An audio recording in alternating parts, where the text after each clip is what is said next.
Hi, I'm John, and welcome to Edgetone Studios. So, it's been a while since I did a studio update. Last one was back in February, and at the time, I had promised a couple upcoming things, which have still not come to fruition. First of all, I was talking about my G77 synth bass and doing a video on that, which is still a plan, but has not yet happened. And I was going to do something more on the Tempest eventually, Dave Smith Instrument Tempest and my jam station.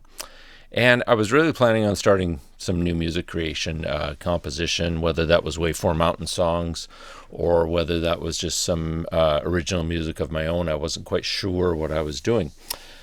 But, you may have noticed something looks a little bit different here. First of all, a different microphone in front of me. I'm using the Bee's Knees Oliver FET mic as my desktop mic, partly because of the changes that have happened. But, what have I been up to since February? Well, there's been a bit of stuff that has happened. First of all, I finished up the Musicians of Vancouver Island video series, and I highly recommend you check that out. There's some great bands on the island and something for everyone from heavy metal to folk to alternative rock. And there, I'll have a link up above here. Check that out. I continue to try and promote our debut Waveform Mountain album, Processing, that we released last year. We wrote a couple years ago. And it was my first full album production of my own work. So I'm very excited about the response we've had from anyone who's taken the time to listen to the album. It is one of those album listening experiences where the songs, although we didn't have a plan to, write songs that would sound like an album, we just wrote a bunch of songs that really cohesively have that vibe. It's very unique. So have a listen. Waveform Mountain, Processing, streaming everywhere now. I also was working on a camper van conversion of a Chevy cargo van with my daughter and her girlfriend for their wedding because they were going to use it on their honeymoon, which they're just completing right now. They're coming back at the end of this week, and they've been enjoying Dreamy, their van. I'll give some, hopefully some photos here for you to take a look at, but the wedding went great in early May, and, that was another thing taking up my time. But back in February, I had been talking about the idea that I was considering whether or not to go to a PreSonus 64S over the 32S mixer for the extra inputs, just to fully deck out my studio with every input in the studio on its own dedicated channel. And I was ready to pull the trigger on that. And while I was filming today's episode, I went to look for some of the footage I had done for the install of that and realized I'd done a lot. So let me cut to this and some of the other updates that happened before I continue the story. I've got a big package being delivered right now. So the delivery truck is just leaving here. Just packing up because this just got dropped off. So it looks like my screen cargo I ordered has arrived. Hee. So I quickly got to unpacking this package. This had come from Germany. It was a reverb deal I got on a pair of Amphion 118s and an Amp 500, as well as the BaseOne25 extension system with the original BaseOne25 amp that goes with it. And I got those assembled. I was amazed that these things survived transport without being in actual boxes, just sitting on the pallet like that. And using this carpeted dolly that I built in the mid-'80s to move pianos in music school and move my own piano. I've had this carpeted dolly forever. I moved these heavy things up to the studio so that I could get ready to test out and make sure that everything was working. So I had been started with my desk reconfiguration where I was going to have another set of rack components on the other side where my PC used to be, and my PC is going to go beside the desk, and got the Amphions out and tested both the 118s and the BaseOne25 system. Okay, the studio's in a bit of a disarray and has been for a while. That's partly because I was setting up the new BaseOne25 system with my Amphions, which is fantastic, but also because I've expanded my inputs. I've got 32 more channels through the rack mount Studio Live stage box. And then I've upgraded my mixer from the 32S to the 64S. So I now have 64 channels of audio, which has completely made me change my setup. So I've got my new patch bay layout there. I've put my jam station back beside my desk, and I've removed the MIDI controller that was under the keyboard. So I had a slide out tray. Now I'm going to have my headphones under there. And I'm going to drop that down a little bit. I've taken my door off of there and put another rack in for the secondary amp and moved my amp over. And I've moved the SVC 350 vocoder back over near the desk, or to the desk. And back over here, I've put back the DW8000. I've put back the Akai. I sort of rearranged a bit. The DX7 is now over there with the OB6. Polyevolver was already there, and the D50 is over on this side, so that's all switching around. I've got a second set of Amphions here with an amplifier, one of which had a bad speaker, so I have to get that replaced, so that's on order. Once that comes in, I'll be just selling that, and then gear is just sort of lying around, drum kit. So now I'm going to pull the desk apart and recable to my new specs, put that stage box in behind, and as you can see, my PC is now under the desk. It's going to sit on a little platform that'll be attached to the desk and also on wheels, and then I'll clean up all the cabling, and yeah, bit of work to do here. So here we go. Yeah, and I forgot to mention, Kitty's just snoozing here on the couch, aren't you, Kitty? How you doing, Catty? Brr, brr. So once again, I got to disassembling my desk and getting ready to rearrange cabling and plug everything in with this whole new setup I was going to have. More on that later. But as you can see, there is a lot of time-lapse footage. I didn't realize how much I had documented, so this video has been edited as short as I could with all this time-lapse. So now I've got the desk partly apart, and of course, I'm hoping not to take every single cable out, but I'll have to probably take some. It's usually easier to take every cable out and rerun every cable to keep things neat and tidy, but then that just takes a hell of a lot of time. Or you can try and keep them in place, but then it's a pain getting around the cables. So in behind the desk here, there's all my cables. They used to be tie wrapped to the top of the desk. There's my little Christmas guy, kind of fell down. There he goes.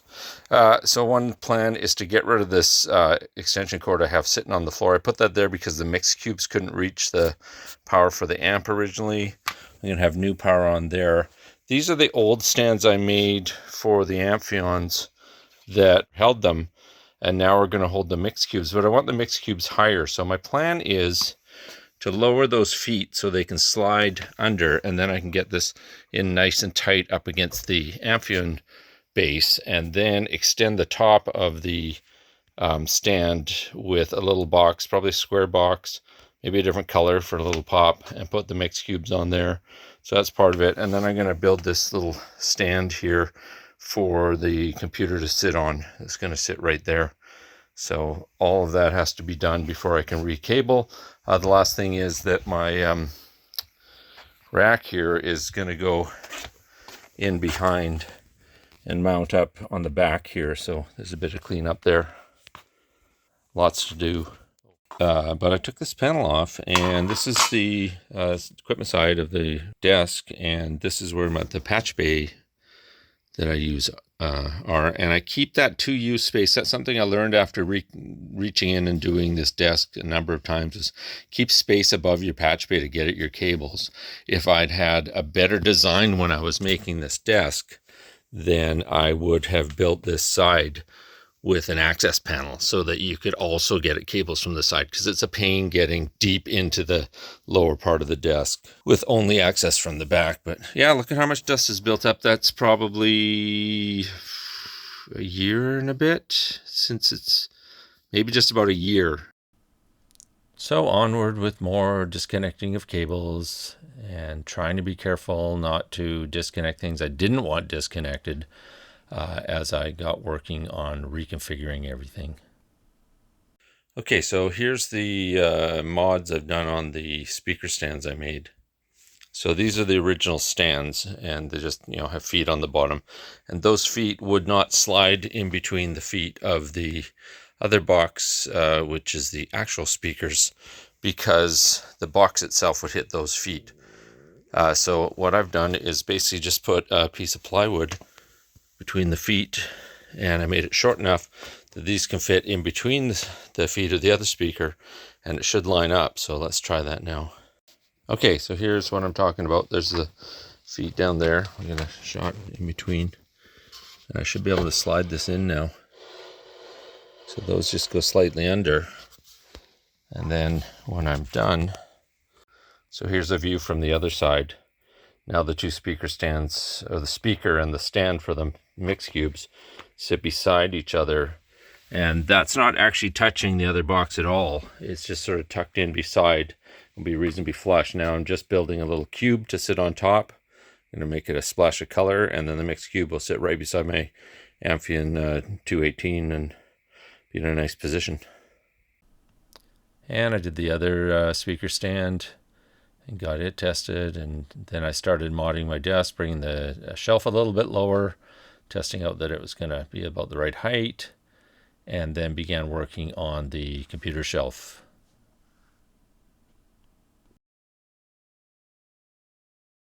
Okay, I've got the PC stand made now.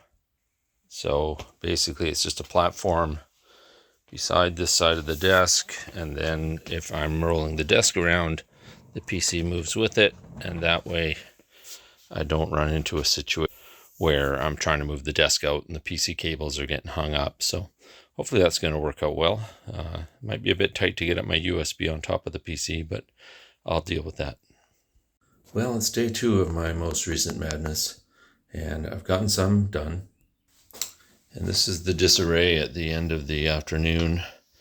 Everything's sort of pulled apart. I've got everything ready for the computer shelf.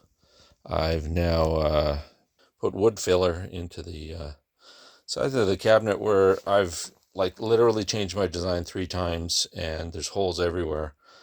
Because of it, so I'm going to paint that up and make that look a bit nicer. The speaker stands are downstairs getting ready to be painted. I've made one of the cubes, the other one's almost done. Yeah, and then it'll be get things painted and then reassemble everything, which would be nice because it'll, it looks like a complete mess in here, but it's going to be so well connected that I'll almost never have to pull a cable for anything. Haha, famous last words.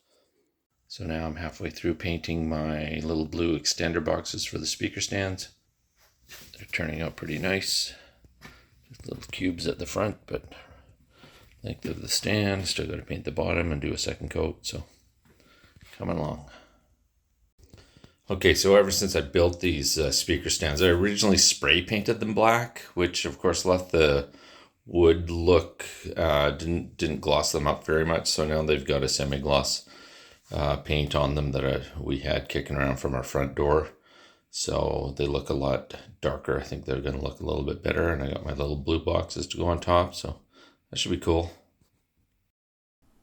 Back to the endless time-lapse footage. I took so much, I probably edited out 25 minutes of time-lapse footage from this video just because there was so much of me going in behind the desk, moving things around, recabling, doing it again. You get the idea. So now I'm just trying to figure out where I'm going to put the stage box behind the rack.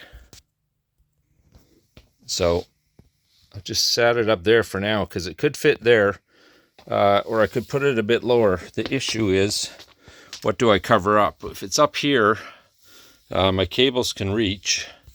I don't think that's an issue, and it's covering up the 500 series rack back of that, which is all wired in right now, so I think that might be the best.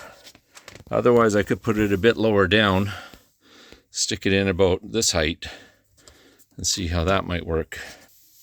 See, the other option is get it in there. Then it's hard to get back in the rack. I think the top might be the best. And with that decision made, I got to rack mounting the stage box in behind the desk. That didn't take long, and then I got the desk reassembled so that the shelf was back in place and got the mixer in place. Then I started looking at how I was going to get each piece of cable routed and pulling things from the patch bay and back to the back of the desk and back to the patch bay and back to the back of the desk, and then had the label maker out and was labeling things as I went and marking things on my sheet to show what was where and trying to keep track of everything. Okay, it's about 6:30. I think this is day 3 of recabling, and I'm well into putting things back together, but hit the situation where cable lengths are different. So I've just run these 3 cables here. I need a 4th one. I need XLR male to 1/4 inch male, and I don't have one. So now I have to either mod a cable or get a new one, and it's time to stop for today.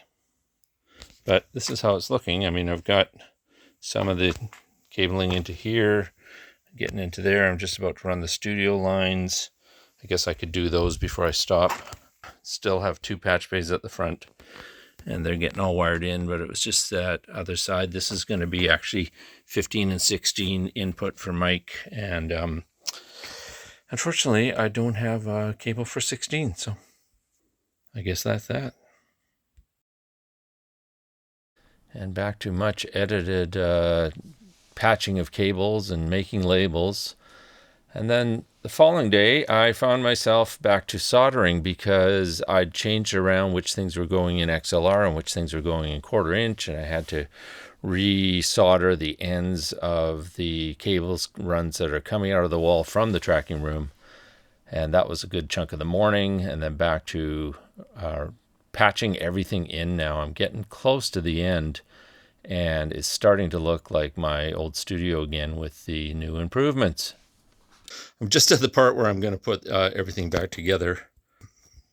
I've got cables lying around everywhere over there, but the desk is set up. It's still pulled out from the wall, and that was so I could still get in behind here and make last minute adjustments. I've tested every connection, every cable from the studio, every cable from the entry, every cable from the control room here. All my MIDI connections are all set up already, so I've triggered all those synths, made sure they're all coming through on the right channels. I now have 64 channels of audio coming in, plus a couple more.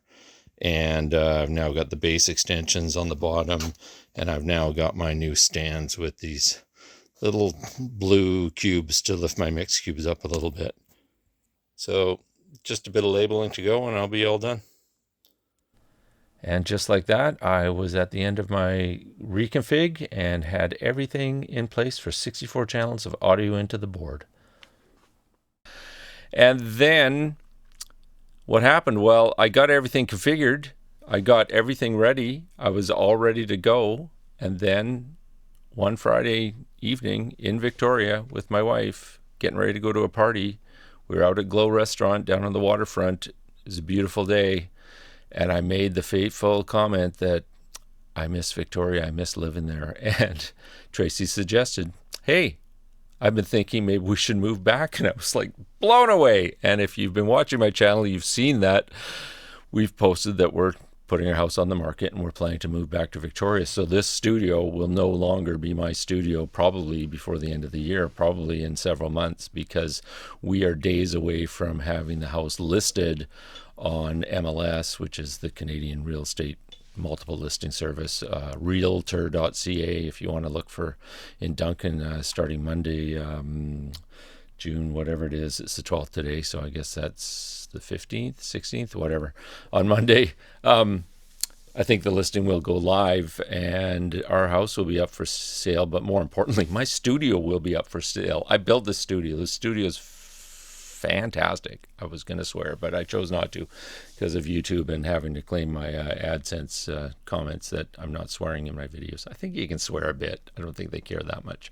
Anyways, so suddenly there was this decision in front of us that we were going to potentially move back to Victoria. We had serious discussions about it. We said, yeah, we're going to do this sometime in the next 2 years. And my thought was, yes, even though I would like to have 2 more years of using this space and getting use out of it, the thought of my health deteriorating even further because of my Parkinson's, and that by the time we moved, I might not be in a position where I was capable of or had the energy to build a new space and have something else set up, made me think, let's do it sooner rather than later. So that is now on the go. And I was, sitting here going, I just upgraded my system. I'm not getting rid of the Amphions, that's for sure, but I had the 64S and 64 inputs, and whatever we move to is going to be smaller. That's the plan. So I won't have a 64 input style studio. I don't use 64 inputs simultaneously. I just wanted everything connected all the time so that when I'm using the synths in this room, I just pull them up. When I'm using the tracking room, the mics are just connected to the preamps and I go from there, rather than, which things are patched in, and the occasional, trying to figure out why something's not working and it's patched incorrectly, etc. So I just done that. And now we're planning to make this change, and I was thinking, oh man, what am I going to keep for the new setup? It's going to be I'm imagining a single room studio, maybe hopefully something about the size of this control room, and then just have everything in there, the drums, etc., keyboards, and just have less of everything I have. So I started considering what interface would I use in a new space, what would be ideal. And I've been using 500 series modules as my preamps into the Studio Live mixer, and I didn't want to lose 500 series or external analog preamps going in, so I was going to keep 500 series. And I thought, well, maybe this is the time to really seriously consider Cranborne Audio's 500 ADAT and 500 R8 as a combo 16 channel digital audio interface with analog mixer. And I was thinking, okay, well, I might do that, but I'm eventually gonna have to sell the 64S. And then I realized, wait a sec, I could probably still return it to Long & McQuade. So I checked that out, found out that yes, I could return it at a loss, but it would be less of a loss than selling it on the secondhand market, along with the stage box that I purchased with the 64S to make it a full 64 channels. So that's what I did. I went and sold the 64S and the 3216 stage box and picked up the Cranborne Audio 500 R8, 500 ADAT, got familiar with them, and figured out what my desk setup was going to be like. And then I completely reconfigured my physical desk, and let me show you that now. So this is my new desk setup here. I've built this basically 500 series or 19-inch rack chassis angled wooden frame to go into my desk where the mixer used to be. And then I reconfigured my outboard gear, because with this unit I don't need my external monitor switcher, because it's got one built in, and it's got its own headphone amp, although I'm still keeping my Mackie here because it's already wired for all the audio in the studio here. Move my Newton channels up so that they're reachable here, have all my 500 series in here, have my 11 rack patched in, brought my DRM1 drum synthesizer to the front here because it's just so convenient to be able to control the analog drum sounds directly. And then really the rest of the rack here is just the power amps for the Amphions. So my overstayer mass has gone. What else did I remove from here? There must have been something else in this rack. I've still got the Warm Audio WA1B over here and my SBX90 for the moment. And my plan is to do a complete series on these Cranborne units because they are fantastic, and I think there's a lot of things people don't realize about them that some of the benefits they could get out of them. I mean, obviously they're a audio interface, and they take 500 series modules, and they have a mixer built in. But there's more to it than that, more that you can do, and I want to cover that. So I basically reconfigured my system for the Cranborne. I love it. I love it. I'm so happy I moved off the PreSonus. I mean, I just went to full 64 inputs. Now I'm down to technically 16 simultaneous, but through some creative cabling, I'm up to more than that going into the system. And my digital switcher for my Blackmagic cameras is right on the top here. It's much more convenient than where it was on the PreSonus. I don't have to reach very far for any of my controls. Everything's like right in front of me now. And it just sounds wonderful. The preamps through this versus the preamps through this PreSonus Studio Live are night and day, and I did not know that well, I guess I kind of knew that it was possible that a converter could sound so much better, but I didn't believe I would be able to hear the difference. I didn't think my ear was trained enough, or that the quality would be that significantly different, but it truly is. So that's where I'm at now, is I've finally sort of settled in with the studio all back together. I haven't started any projects since getting this all set up. It was literally in the last several days that the last components came in. I got rid of my gooseneck arm or not gooseneck, articulating arm for my mic. Now have a desktop mic, and that's why I switched to the Bee's Oliver, partly because I bought this mic to be my desk mic, but then I was enjoying using the Blue Microphone's Dragonfly anyways. It was sounding great on my voice. And so right now I'm recording this through the Bee's Knees and then through the Warm Audio WA1B for a slight amount of compression on there, just to try it all out, and obviously not monitoring in the room. I'm just talking and hoping I'm getting a good levels, which I tested beforehand, so this should be good. So that's where everything's sitting. Next thing I'm going to do pretty well this afternoon is start working on a video on the Cranborne system and what I think of it. I want to break it down into some chunks, so I'm just sort of organizing that, and then hopefully I'll get on with my my bass synth feature video, because I want to show off that unit. It's so cool. And then last piece of gear I have on the way, which has nothing to do with the audio system, is back in last September I decided to order myself a custom shop bass. I ordered myself a G&L L2000 from their custom shop with the specs I wanted, and that has come in to the dealer and is now on its way and being shipped to me. So my last planned piece of gear, I'm actually mostly selling gear right now, but my last incoming planned piece of gear for the next little while is on its way.